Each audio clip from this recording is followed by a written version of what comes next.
The Texas Tech football team faces a challenge this Saturday as it prepares to host Kansas without its top two punt returners. Receivers Alexander and Tristian Gentry are both listed as out on the Red Raiders' initial availability report released Wednesday night by the Big 12 Conference. Both players were sidelined last week in the win over Houston and will miss another game as Texas Tech returns to Jones AT&T Stadium. Their absence leaves a gap in the return game, an area where field position can be crucial. Fellow receiver Coy Eakin has stepped into punt return duties in place of Alexander and Gentry. Eakin was officially listed as the starter at the position on Monday's depth chart, ahead of Gentry and running back Kobe Williams. His performance in this expanded role will be key for the Red Raiders, who rely on contributions from multiple skill position players to maintain offensive momentum. Texas Tech also has two important starters listed as questionable.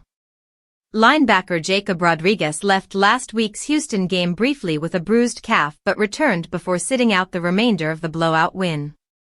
Left tackle Howard Sampson is another key player whose availability is in doubt, potentially affecting protection schemes and run-blocking efficiency.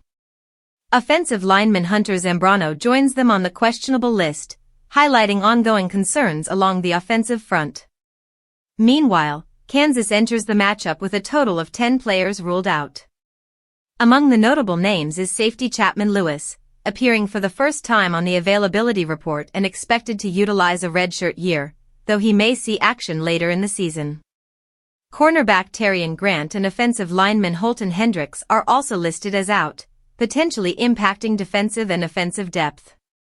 The rest of Texas Tech's injury report lists defensive lineman Amorian Banks and cornerback Ashton Hampton as probable for Saturday, giving the team some confidence heading into the matchup. Despite the absences, the Red Raiders remain focused on executing their game plan, adjusting return duties, and managing their roster to handle Kansas personnel challenges. How well the team adapts to these injuries could shape not just Saturday's outcome but momentum as they continue their Big 12 campaign.